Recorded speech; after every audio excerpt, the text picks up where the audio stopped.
So everybody, welcome to our webinar on workplace trends post-COVID-19, what to watch out for in the next normal.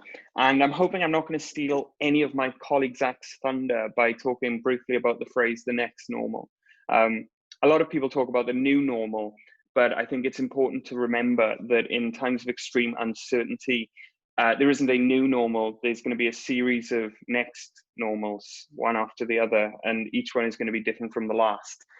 So these workplace trends are what we identify for the next normal. We can learn from them, we can build our response to them, but we need to remember that we're going to be going through continual uncertainty for the foreseeable future, not only because of COVID-19, but of course there is also the looming B word that is Brexit for people in the UK.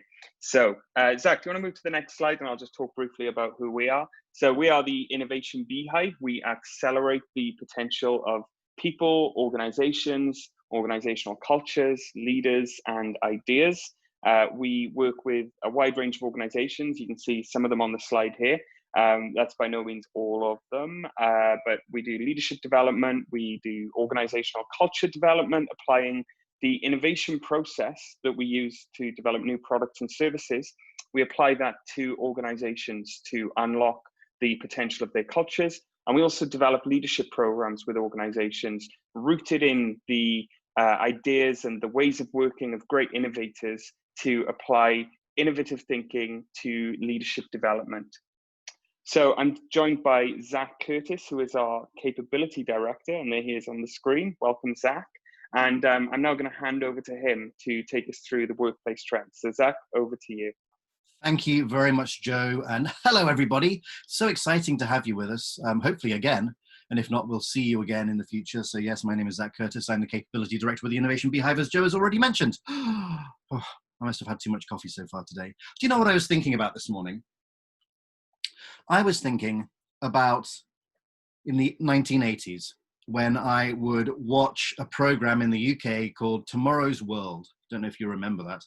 Smile to yourselves if you do. I used to watch Tomorrow's World, which was all about new exciting innovations which were predicted to come to the fore going forwards. And some of them did, and most of them were just ridiculous.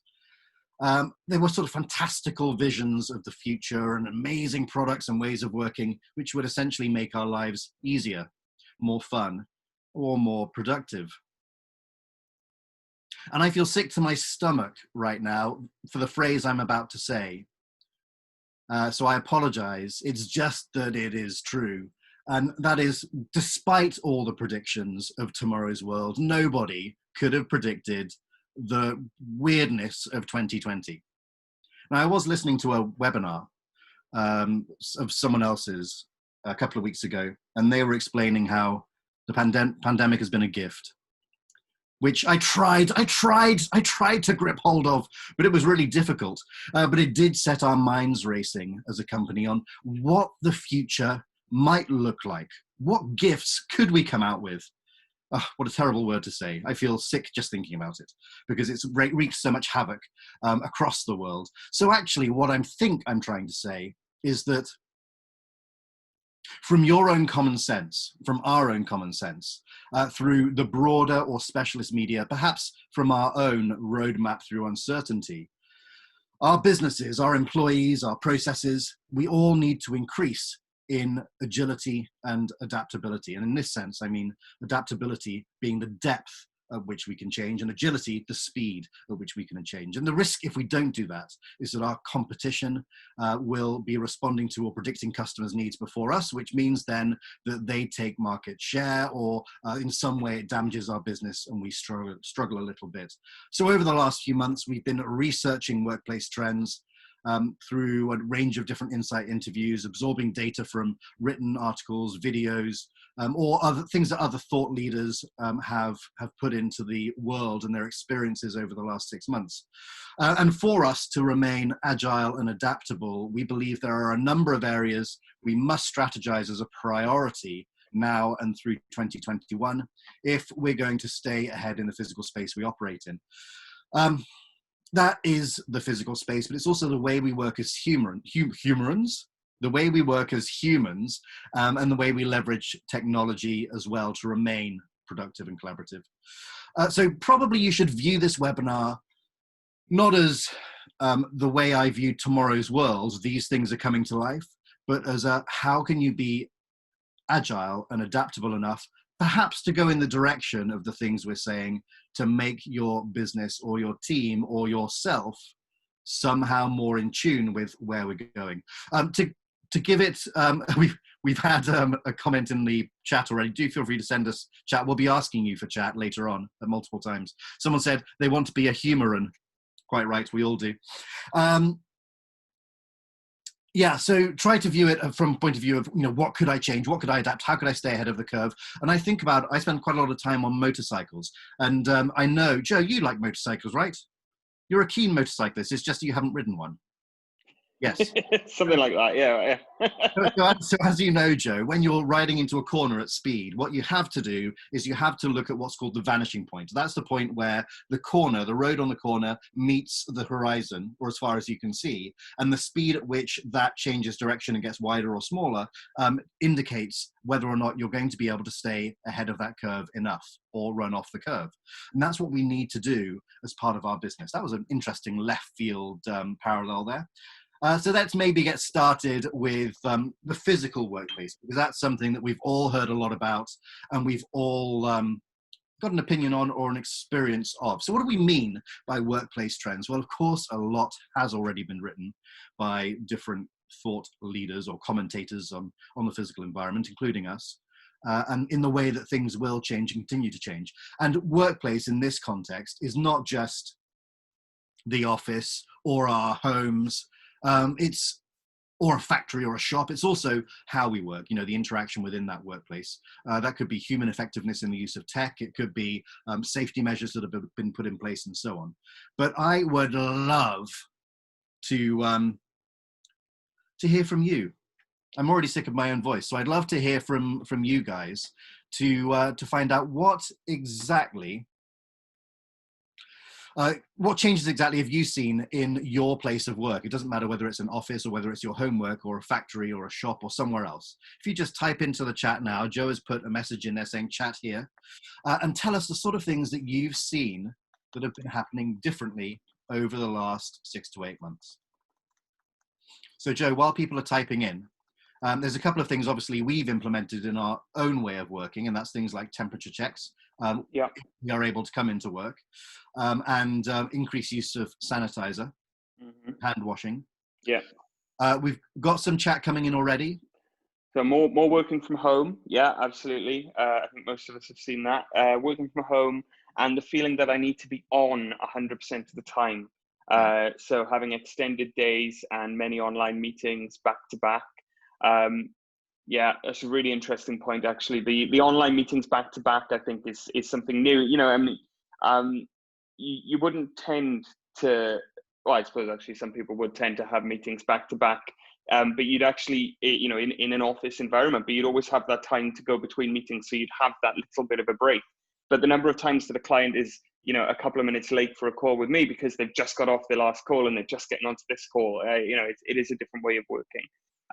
We've got adaptability of working remotely and a reluctance to return to the office environment. Yeah, I've actually spoken to a lot of people in our HR network about that issue, about people being fearful of returning to work, about people enjoying working from home, so not wanting to start working in the office again. And I think people are sometimes have very, very legitimate safety concerns, but when the business has done everything that the business should to make the workplace safe, I think there can be an element of frustration in the HR community. We've done all of this, and yet people still aren't coming back to work. So another comment: clients and customers wanting video meetings and not being face to face. And actually, I was talking yesterday with a client, and we ended up having to do it by telephone. Because we were the Zoom thing didn't work, and it was interesting because we both thought, well, hang on, I hardly ever do this anymore. And she was then able, because she was on the phone, she was able to go out and go for a walk whilst on the phone with me. So she took advantage of the fact that she wasn't on screen time. Working remotely means. Oh, go on, Zach. Just on that, I found recently, particularly in the last 2 weeks, I've been picking up the regular phone and calling people on a regular phone instead of doing video calls or Zoom meetings. I don't know why. It just seems to be, maybe I'm going full circle, and eventually I'll go back to a letter in the post. maybe, or pigeons. Working remotely means I've not been able to spend time alongside my customers. And, you know, Mark sent that, and, you know, Mark works in innovation, and actually being alongside customers is really crucial, because you gather insight from being in the room, from being alongside, from being next to.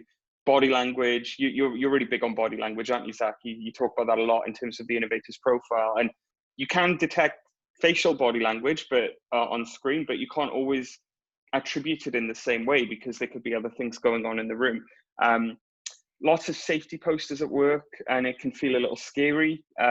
Yeah, and then again, that comes back to people's perception and the reality, and the perception of a safety poster. Well, the safety poster is there to make the workplace safer, but people can perceive discomfort and feel discomfort as a result.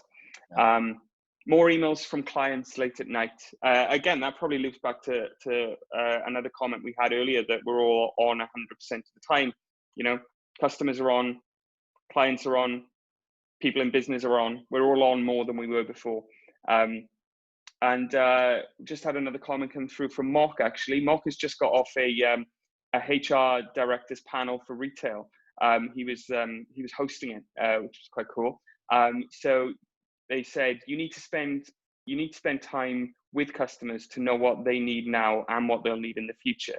So actually, there's something in that about in terms of these trends. How do we navigate that challenge of being close to customers in the future? And another comment: some people I talk to are resentful about being made to go into the office when they were doing fine at home, but other people are missing the social element at work. And actually, the government, when they brought in the new guidelines about ideally working from home, one of the things they said was that if mental health would be affected by working from home all the time, then people should come into the office and businesses should make provision for that. So yeah, it's interesting.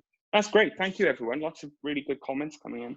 Yeah, huge range of chat comments coming in. Do keep them coming as we go along. We're going to be talking about a number of different things, but I just want to dwell for a moment. I appreciate that not all of you on the webinar right now, or listening into the recording later, are or were office-based workers, but there's been a lot of chat around what that means for city centres, where we have huge office buildings which are now not used quite as often as they have been a year ago.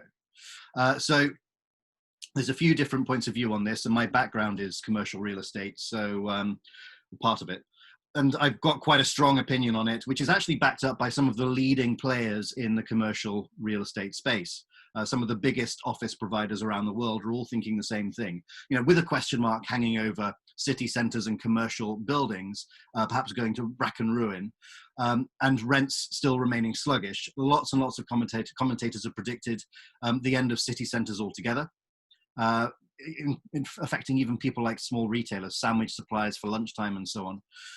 Restaurants, public transport, all are going to experience a bit of a slump. However, lots of these principal suppliers in the space are instead predicting, because of people working from home, regional office buildings and move to regional hubs much closer to home. So instead of commuting 45 minutes into a city centre, for example, there'll be a smaller hub or a co-working space or some sort of office space, probably about 10 minutes from where you live.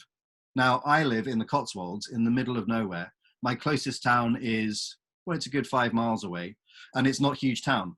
But even there, in the last 6 months, have started to spring up co-working options. And I think that's going to be really important, because a lot of people who do work from home, who do struggle from working from home, either that's because of a balance with other partners working from home, or kids being at home, they need to get out and do presentations and so on.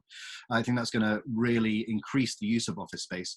What that means for office space currently in city centres is that because we now need more space between each other, that footplate is still going to be used up, but it's going to be used up by a fewer number of people, whilst the others then locate to regional space. So I think in the end, it'll work itself out, but there will be a bit of a slump in the short term. So it's a little bit of a pivot with, even for example, co-working and office giant IWG, Regus. Their share price has actually been going up because of what they're predicting. So it's quite a fascinating area. Of course, it's populated by humans who are even more fascinating. The wonderful thing about humans is that we're all different. And that's good. Joe and I, for example, extraordinarily different, but we get along because we understand how each other operates. But even if we do have different beliefs, different value systems, different politics, different religions, different ways of seeing the world, they all intermingle to work towards one tangible outcome in companies, and that's the successful delivery of the company's strategic or operational goals. And keeping that variety of outlooks of people is going to be really important as we go along over the next 12 months. COVID has certainly had an impact on the way that employees view their employers. Think about how your business can address some of the things that have been raised, and we'll run through some of those things right now. And the first thing, I'm going to expose myself a little bit, and it's not going to make me look too good, but I'm happy to do that. And to Joe's face, I'm happy to do that with you all just because I want to be kind of open. And the first thing is purpose. We were lucky enough as a company, long before Corona, to do a workshop on purpose, and we ourselves do workshops with other companies on finding the purpose of the company purpose, their North Star. And we did this for ourselves, and it was great. But one of the questions was what we can do to help support the purpose of the company. And personally, I had a bit of a struggle with that because I didn't feel I had any personal purpose. And without having a personal purpose, it was difficult for me to align under a company purpose. So that made me think a lot about, as an employee, what is it I need in order to continue to drive towards the company's North Star, the purpose? And actually, it was an understanding of what motivates me, which is, for me, journey, a feeling of momentum, a feeling of continuing to move forwards, not just towards the purpose, but that I'm not static, that I'm not staying still. So my colleagues, luckily, have realized, because we've talked about it, that being stuck in this chair for 8 months is not motivating for me. So we've continued to try to keep me moving, and I sometimes go and work from different hotels, and I sometimes go on the road and work from a coffee shop, or work from our hub nearby. And that's helped us to continue to drive forwards and help me to work towards our own purpose. The reason why that's interesting is because we've seen purpose becoming more and more important in companies generally. Now, that's purpose for the company, but it's also helping to align people under it.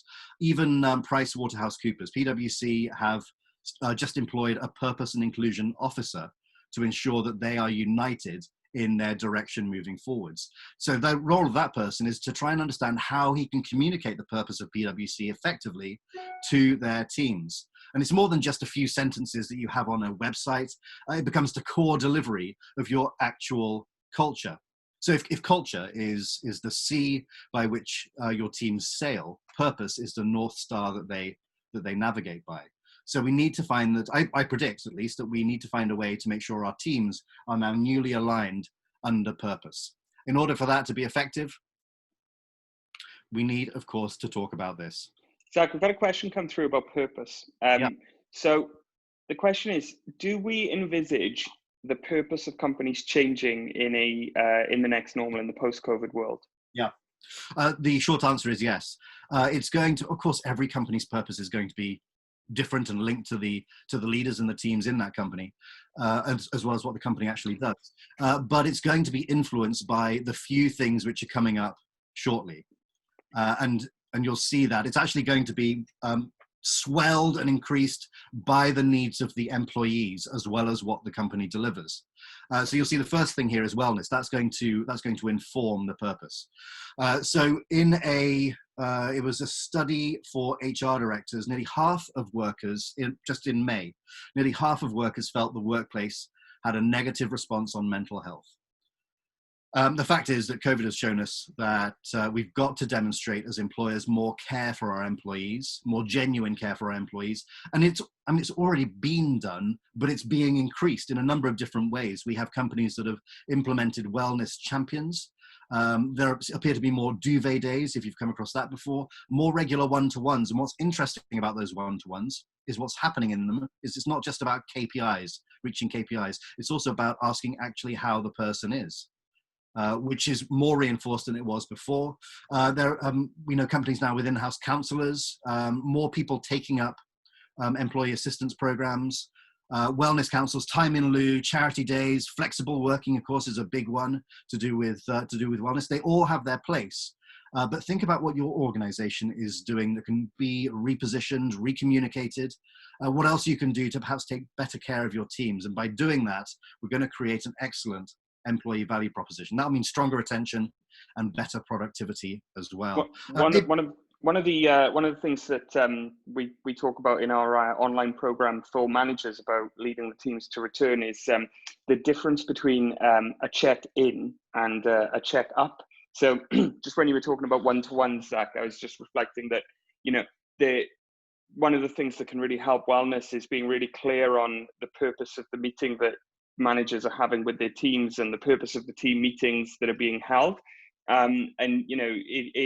To give people that sense of focus and purpose to this particular meeting, the context for this and then the context for this meeting, and not mixing them up too much. Because if one minute you're saying how are you and then the next minute you're saying you haven't hit your KPIs, there's an imbalance there that doesn't work. Whereas if you have one meeting one day which is about checking in, and then another meeting another day which is about checking up on KPIs. So one meeting that's focused on wellness, one meeting that's focused on business outcomes. That can be a really useful way of building that strong well-being culture from a sort of line manager perspective.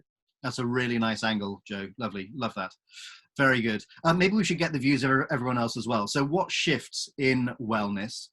I guess we're not just talking about mental health wellness, it's any type of wellness in the company. What shifts have you seen in the last 6 months? And Joe, whilst people are typing in, I have spoken to a number of different people on this, and I mentioned the EAP, the Employee Assistance Program. Lots of companies have now taken that up, but also EAP companies are reporting a significant rise, understandably, in the number of people calling them. So that would be for debt advice, health advice, general employee advice, and so on.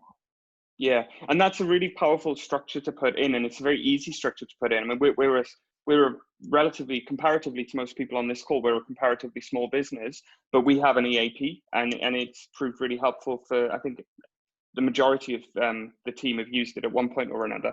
And we put that in place before the COVID-19 pandemic. It just felt like the right thing to do. But it's there and it's a really good structure. Mark has just chipped in and talked about having more honesty around people being more honest about how they're really feeling. And leaders can actually role model this. And again, we talk about this in the online course, that leaders can role model it by saying they're not okay, and by saying, as a leader, by saying you're not okay, you then free up the rest of the team to be able to be honest about it as well. And sometimes talking about something is actually enough to fix it, and if it's not enough to fix it, at least then the problem is there and it can be addressed. We've had another comment echoing that, saying that they feel there's more openness in the workplace now, so they can say that they're not feeling great today. It doesn't mean they're suddenly not working, but it does mean there's an understanding on workload. And that's actually bosses saying they're not feeling great as well as their team. Yeah, absolutely. Some people have been sending wellness baskets, gift vouchers, pizza and quiz socials, all done virtually, I presume, which is great. And one client I was talking to a couple of days ago, they had just started reopening their office, and they realized at first when they initially what they did was just open the office and said you had to book your slot and social distancing meant that you know this number of people could be in and whoever happened to book would be in. And then they realized that actually that wasn't working. It wasn't delivering the results that they were looking for, because part of what they were looking for was really good social engagement. So then they agreed that actually they would have zones within the office for teams to come and work socially distanced but together. So then teams started to agree, and again, not everyone had to if they couldn't or they didn't feel like they wanted to, but teams would agree that on this day this week we would come in, the majority of us would be in the office and we would be working together. And it wasn't that they came in for a formal meeting or anything like that. It was purely to be there together. And that was about working on the social side of well-being and wellness. We've had another comment come in, more honest conversations around anticipating the impact of a new procedure or policy on wellness. So yeah, thinking about changes to structures and processes, thinking about changes to the office environment, as you were talking about earlier, Zach, and what impact they are going to have on people's sense of well-being. Yeah. Absolutely. Thank you, Joe. Another thing which will impact both wellness and, of course, purpose, which is going to be big on the agenda through 2021 and beyond, is of course, DE&I. So that's diversity, equity, and inclusion. Equality, Zach, equality. Well, it depends on which one you go through. So I had a look on the internet. But we'll go with, which one should we go with? We'll agree now. Let's go with equality. Done. Okay, so diversity, equality, and inclusion. So that's been on the agenda for a lot of companies for a long, long time. And lots of companies have had and do engage with on-demand D&I programs in their L&D toolkits. But what will become more prevalent is the desire to keep the conversation going longer and more deeply, and for it to be a part of the company's way of operating. That means that employers will now need to allow employers will need to allow employees to have a voice, to be heard when they feel they need to, and this sets us up for the next topic we've got coming up. But I'd love to know how you feel that DE&I is doing in your organization. We actually have a poll, which I'll just launch now. And the poll is about how far do you feel your organization has come, and how far do you have to go? So it's a multiple choice option. So you could choose as many as you like. The first one is, we've come a long way and we are proud of our progress. The next one is, we've come a long way, but we've got a long way to go. We're behind the curve and we've got a long way to go. It's not an issue in our company. It's not a priority in our company, and it's on the agenda for next year. But of course, there may be something else that you might want to type into the chat as well. So if you just fill as many of those out as you feel are relevant. And you know, I'm just on that, the subject of DE&I. I think there's a couple of things that have really brought this to the foreground in 2020. You know, to state the obvious, Black Lives Matter became a really significant movement in 2020, and we've just hit the first day of Black History Month, and we are currently in National Inclusion Week. So this is a great time to be talking about DE&I. There's lots of stuff out there on the internet about diversity, equality, and inclusion. It's a really hot topic and a really valuable and important topic to be focusing on at the moment, because it is going to become more important, not just because it is important, but also for things like recruitment and retention and organizational culture, and even retaining customers, because customers are going to start to look towards this and start to look at the track record of organizations when it comes to DE&I. And I think it's important to remember as well that it doesn't just refer to ethnicity, it refers to gender, sexuality, disability, age, and all of these areas of focus are going to need to be factored into strategic decision making and tactical decision making as we go forward. We've been working with a client on their employee value proposition, and we've developed a manager's toolkit. So this is for any hiring manager in the organization, and we've included a really crucial section on diversity and inclusion in that, to make sure from a legal perspective that things are being done right, but also to demonstrate to the organization that this is now important to our people and to our customers and to our employees and to society as a whole. We've had a great comment, Joe, to reinforce that, of one person who in their company, they're also, they include in diversity even cognitive diversity. Yeah. So let's end the poll now. Thank you everyone for taking part. And the reason we're passionate about diversity, in particular at the Innovation Beehive, is because, you know, we recognize that diversity drives innovation. So a friend of mine who works at the FCA, the Financial Conduct Authority, wrote a white paper on the financial drivers for inclusion. So why do inclusion, particularly in financial services? And the number one ROI that they identified wasn't bottom line profit or anything like that. The number one benefit that could generate ROI for an organization was actually innovation. Because when you bring that cognitive diversity, when you bring that experiential diversity together, when you bring people from different backgrounds, that problem that you've been looking at for years, or not even seen, because you can't even see that it's a problem. Someone else comes in and identifies the problem and finds a solution. And that's the power of diversity in organizations. Lovely. Thank you, Joe. So you can see from the poll results there that a lot of people do feel they've come a long way, but we do have quite some way to go yet. And also 17% saying it's on the agenda for next year, which is great. Also pleased that we have those 2-0 results there. Good, thank you everyone. Let me just get rid of that. If it remains on your screen, just click the X to click out of it. Let's talk about the next thing, which we predict a rise in next year. And that is activism and accountability of employers. So in a recent study, 38% of respondees report speaking up on social injustice in the workplace based on their whatever agendas they may have, perhaps political or other agenda. Employers will definitely need to find a way for those workers to have their voice so that they do feel heard and listened to in order to retain balance. But also it's about openness, it's about trust in the organization. So we need to think about what mechanisms that we currently have to allow that to happen. I'm thinking in particular of one client we have. I'm going to try and keep it as generic as possible. One client we have that has a range of different types of workers who are public facing, but they have had a series of ongoing challenges with trying to ensure that you can get that great balance between people having their voice and speaking out with things they disagree with in the company, while still making that person feel cared for and still trying to get some productive work out of them. Fascinating topic, and I think that will continue to increase as we go through 2021.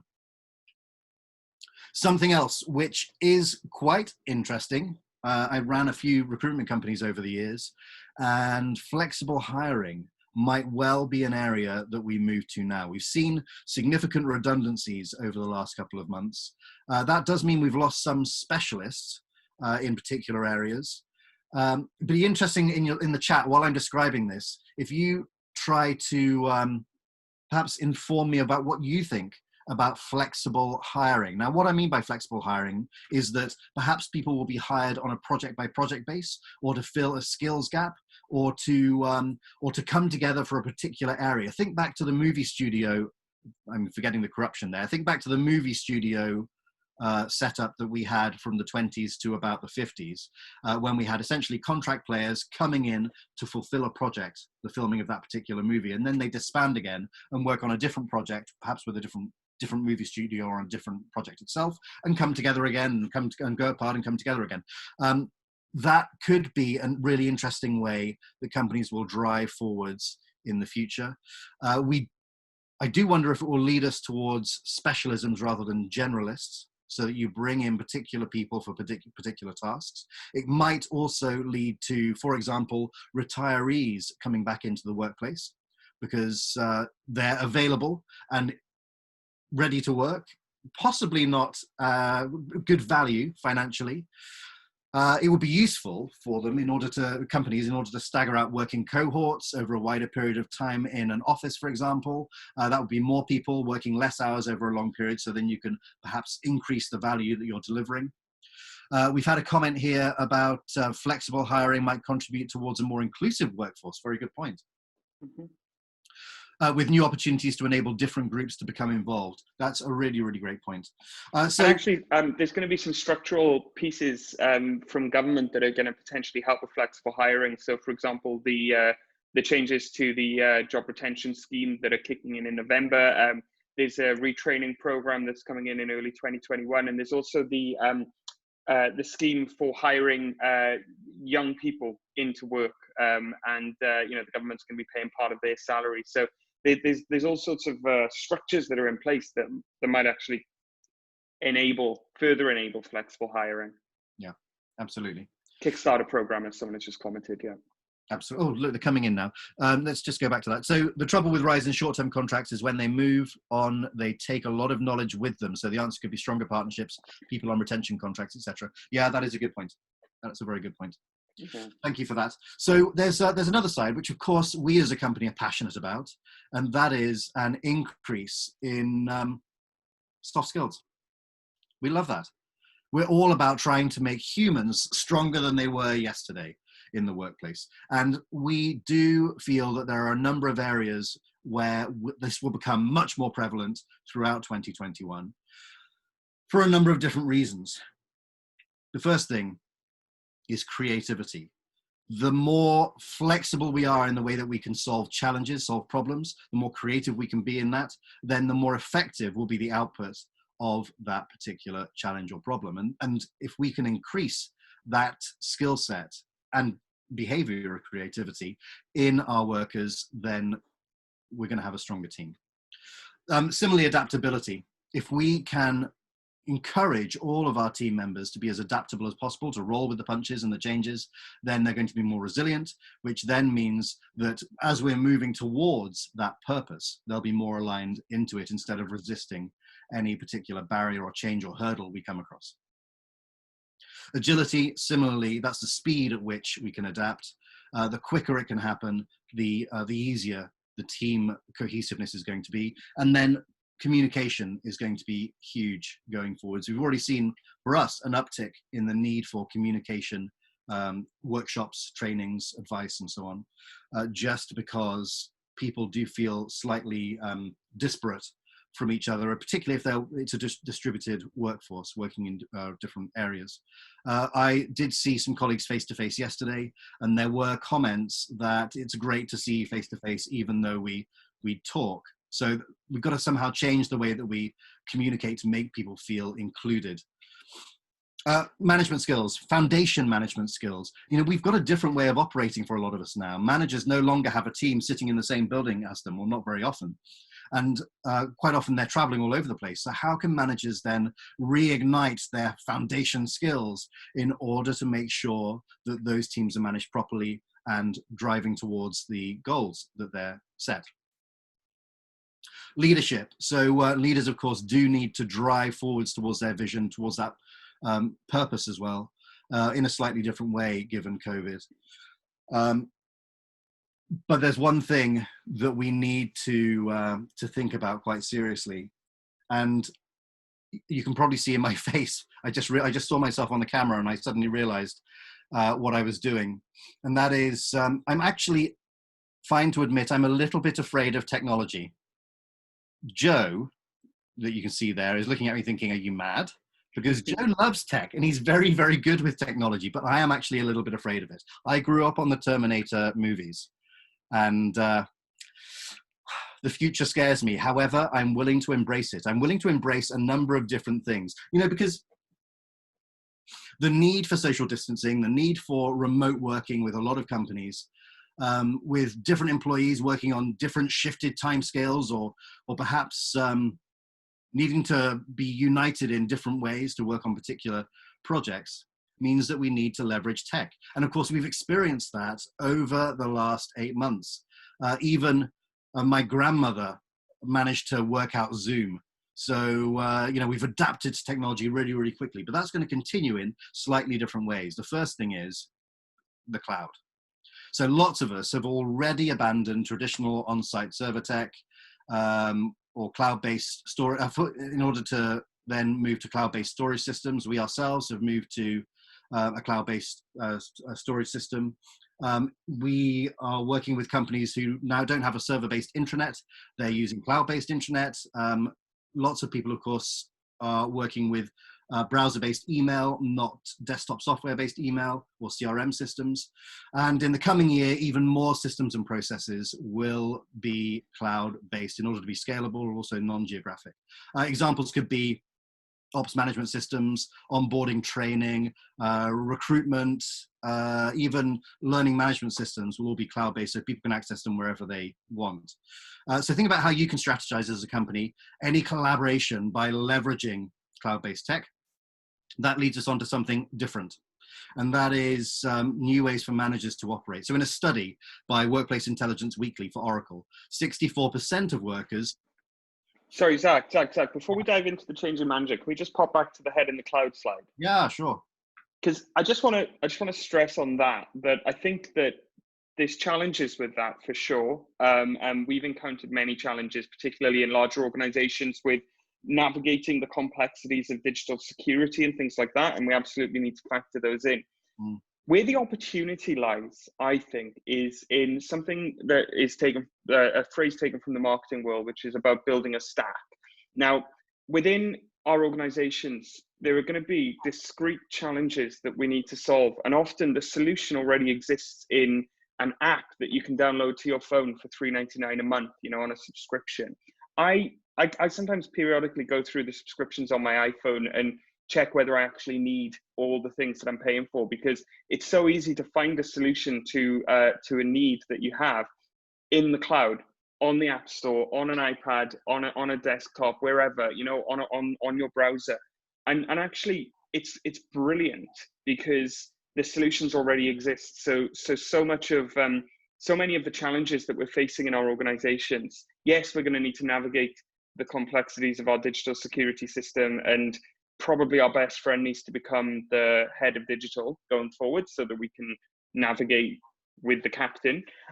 But those opportunities for solving your problems in a really quick and efficient way, because someone else has already created the product that you need to solve them, are there. And I highly recommend, if you can navigate the complexity of your digital security system, using these tools that are available, because they're all there. And that, I think, is the big shift for me towards cloud-based working and remote working, is that actually we can create a suite of tools, which is the equivalent of a stack. We can create a suite of tools for our people that will actually solve all of their problems for them and make life seamless and easy. Crucial thing is making sure people know how to use them. But that comes with L&D. Hooray! Hooray! Thank you, Joe. That's lovely. I want to perhaps just go a little bit extreme now, but it's based on a study. So it was a study by Workplace Intelligence Weekly for Oracle that said that 64% of the workers in Oracle would trust a robot more than their manager. Isn't that extraordinary? They trust a robot more than their manager. It might feel a bit extreme to say something, we're going to be managed by robots. But you know what? We've already been approached a few weeks ago by a company that asked us to find a way to automate the KPI side of management so that the managers can focus more on the soft skills. Can we find a way to automate the reaching of the goal, the practical stuff, so that the managers can focus more on the soft side? And I think that's quite fascinating. The role of the manager going forwards could well be more on motivating and engaging the team if we can automate more of the delivery process. Wouldn't that be fascinating? The other thing to bear in mind is AI, super advanced technology. And I was thinking, I don't feel that I'm exposed much to artificial intelligence or AI-based systems, but of course I am. I did start to consider it a couple of weeks ago, and I'm already using it masses. So when I conduct insight interviews, when I'm trying to develop a product, I use Otter.ai, the software, to transcript all of the conversations I have. I set tasks using Siri. I play music using my voice. I set alarms using my voice. I dictate emails and messages and documents by speaking into an AI-based software. So it's already here, and we're already using it, whether we like it or not. But we think that in the future, that's going to be even more prevalent. Joe, anything to add on that, or is it quite straightforward? I know that in that same study by Oracle, for Oracle, sorry, half of those surveyed reported that they use AI or voice-activated systems already a lot at work and in their home. 31% of them use those systems in their car, 25% at their desk, and 18% in meetings. And that can only continue to grow. Just the one thing I'll add on the whole tech piece, and I know you've got one more area of tech that you want to mention, but I think it pertains quite well here, is, there has been a movement for a number of years, and I'll start with the acronym and then explain it. So it's BYOD. So that's bring your own device. And what we've got is people who are highly tech savvy. I run a weekly community group on Zoom, and we get about 100 people who are all in there 80s, predominantly in their 80s and 90s, joining. And, you know, they have worked out how to use Zoom, and they'd never used it before, but they've worked it out because they wanted to join this weekly meeting. And you've got in your organizations people who are highly experienced and highly skilled at using devices like this. And then often we give them devices like a BlackBerry. I mean, probably not a BlackBerry. I hope not a BlackBerry anymore. Please God, not a BlackBerry anymore. You know, we give them devices that they're not necessarily familiar with. So, you know, I use an iPhone, but if I worked in a corporation, I might be given an Android device as my work phone. Now, I have to learn a whole new operating system. I use a Mac in my personal life, but if I worked in a big organization, I might be given a PC or you know, a Google computer. Now, why not just say, let's build our cloud-based structure that people can use whatever device they want. You'd save cost on hardware. Yes, there are going to be some, again, digital security hurdles to overcome, but the crucial thing is they can be overcome. And once you've overcome them, people will feel more comfortable. People can do everything that they want to do on the device that they're used to doing it on. And I think, you know, ultimately for me, this advancement of technology is leading us to a point where companies aren't going to need to buy hardware anymore, because people will use their own devices, and that'll just increase productivity no end, particularly for new starters, because you won't have to worry about onboarding them in terms of how to use the hardware. You just need to focus on the software, and using the software, of course, is where the productivity comes from, rather than the basics of the hardware. Yeah, lovely. Thank you, Joe. Last piece on tech is VR and AR, virtual reality and augmented reality. Ever since I was young, and I went to, I don't know if any of you can remember this, I went to the cinema, which is a sort of 180-degree, right up to the ceiling, right down to the floor screen, which sort of went back over your head here. So half of a sphere, which used to do roller coasters and things like that. And this was late 80s, perhaps. And I was fascinated by that. It was immersive, and it was interesting, and it was dynamic, and I loved it. And of course, that grew, virtual reality particularly grew to involve a number of different things. Different applications, particularly gaming, but also training on practical things like safety. And it continues to grow. The only area currently that is right on top of VR and AR is gaming. And you can, it's accessible for pretty much everybody. Google Cardboard for VR, you can have experiences on that for just a couple of pounds. And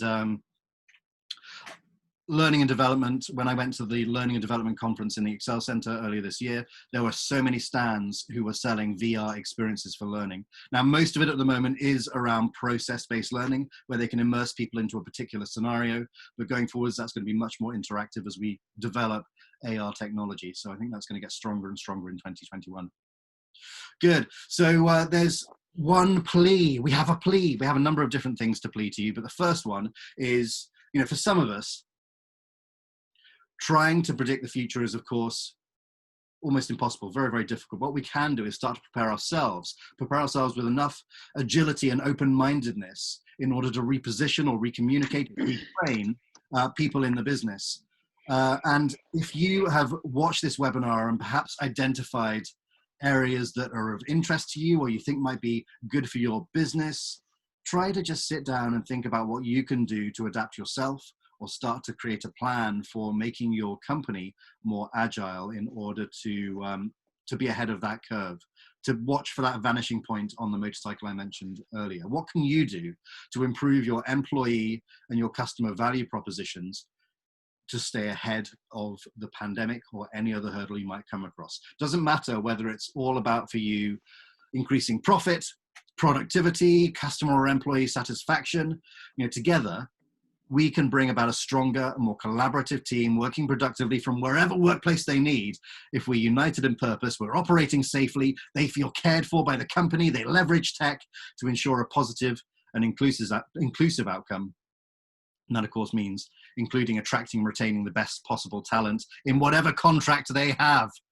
We've had a comment here from a regular listener of ours. Hello, Gazilli Art House in Dover Street. Oh, I used to work in Dover Street. London are holding an art exhibition using VR. Brilliant. Oh, I've got to see it. I think I know it. It's down the bottom end. You could probably see it from the door of the Ritz. I'm going to look into that now. So, Zach, thank you. I think, have you said all you need to say? Yes, Joe, thank you. Great. Thank you so much, Zach. And I just think it's worth us sort of summarizing the key trends that we've identified through this research piece. So first off, Zach talked about the physical environment. So whether that's the office, the home, the factory, the shop floor, and that there's been a real focus on safety, and that focus is going to continue. And tied in with that, there's also potentially, and we think this is very likely, and a lot of property companies think this is likely as well, a pivot in terms of the use and the location of traditional offices. So maybe more regional, maybe more used as sort of central hubs as opposed to places where people work on a day-to-day basis. So some big changes to the physical ways of working, certainly in the medium term, however you define medium. I'm thinking at least 12 months ahead, and potentially in the longer term as well, which could then, that could have repercussions on city centres. They're already talking about what's the city centre going to look like if there aren't so many people going into offices. And then we started talking about the human side of the emerging trends. So, there's going to be more of a focus on purpose, a focus on well-being, a focus on diversity and inclusion that I think is really, really important for us to keep in front of mind, because that actually ties into the activism piece. So employees are going to feel more empowered to speak their mind, to call out, to challenge the organization. And this is something that leaders need to be prepared for and to adapt their leadership style to accommodate. Again, a good thing for organizations, because when you have positive challenge, that is actually a manifestation of difference, and difference is good for innovation. Difference helps us move forward as an organization. Whereas if we all just speak the same language, do the same thing, don't challenge the decisions that we think are wrong, then we're not going to stay on the right path. There's going to be a focus on flexibility in hiring and in the type of work people are doing, the type of contracts people have.